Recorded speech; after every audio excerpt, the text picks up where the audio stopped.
जब शादी करने का मन करता तो कोई ना कोई कांड हो जाता है।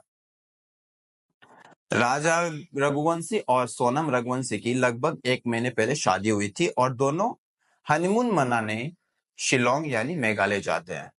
और ये सब प्लानिंग सोनम रघुवंशी की थी। उसने टिकट टुकी सब पहले से ही खरीद ली थी। ना ही उसके पति को पता था और ना ही उसके परिवार को। और जैसे ही अपने पति को बताती है तो उसका पति अपनी मम्मी को बताता कि मम्मी, हम दोनों हनीमून के लिए मेघालय जा रहे हैं यानी शिलोंग जा रहे हैं। तो उसकी मम्मी ने पूछा, बेटा अचानक कैसे? तो राजा कहते हैं कि ये सब प्लानिंग पहले से ही सोनम ने की थी, उसने टिकट भी ले ली। तो खुशी का माहौल था, तो मम्मी ने कहा ठीक है बेटा आप जाओ। और ये लोग शिलोंग पहुंचते हैं। शिलोंग में एक होम स्टे में रुकते 1 या 2 दिन और उसके बाद ये लोग चेकआउट करके किसी ट्रैकिंग पे चले जाते हैं और 1 हफ्ते तक इनका कोई पता नहीं चलता। 1 हफ्ते बाद राजा रघुवंशी की बॉडी मिलती है जिसपे कहीं कुल्हाड़ी के वार किए गए थे और ये बॉडी किसी वाटरफॉल के पास मिलती है। और सोनम रघुवंशी फिर भी गायब थी। सोनम रघुवंशी का कोई पता नहीं था। लोगों को शक हुआ कहीं इसके साथ कुछ हो तो नहीं गया या फिर सोनम को बांग्लादेश तो नहीं भेज दिया गया। ऐसे थॉट्स आने लगे। लेकिन ठीक राजा रघुवंशी की बॉडी मिलने के 4 दिन बाद सोनम रघुवंशी को गाजीपुर से अरेस्ट किया जाता है और मेघालय के पुलिस के द्वारा एक स्टेटमेंट दिया जाता है कि राजा रघुवंशी की मर्डर की प्लानिंग खुद सोनम रघुवंशी के द्वारा की गई थी। यानी कि सोनम रघुवंशी ने अपने पति को मारने के लिए एमपी से लोग हायर किए थे, उनको सुपारी दी थी।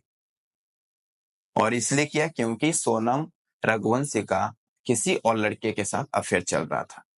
यानी कि सोनम रघुवंशी का पहले से ही एक आशिक था।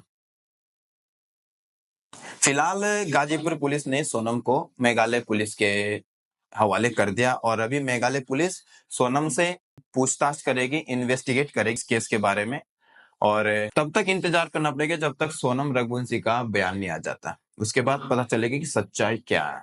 लेकिन सवाल उठता है कि जब तुम लोगों को साथ नहीं रहना था तो फिर शादी क्यों की? आप भाग जाते यार, उससे बढ़िया तो कम से कम किसी माँ के बेटे का मर्डर तो नहीं होता। किसी माँ के निर्दोष बेटे की जान नहीं चाहती। किसी का परिवार बर्बाद नहीं होता। लड़कियों को भारत में समाज की सबसे कमजोर कड़ी माना जाता था, लेकिन अब लड़कियां ही समाज की सबसे डेंजरस खतरनाक कड़ी बनते जा रही है। तो इसलिए यार, अगर आप भी अरेंज मैरिज करने वाले हो या फिर करने की प्लानिंग कर रहे हो तो पूरी जानकारी अवश्य ले लेना। भले आप किसी डिटेक्टिव को हायर कर लेना, लेकिन जानकारी पूरी ले लेना। आजकल भरोसा नहीं किया जा सकता किसी पे भी नहीं। सोनम फिर से बेवफा निकल गई। और सोनम बेवफा के बारे में आप क्या कहना चाहोगे? कमेंट बॉक्स में जरूर बताना। मिलते हैं अगले वीडियो में। जय हिंद, जय भारत।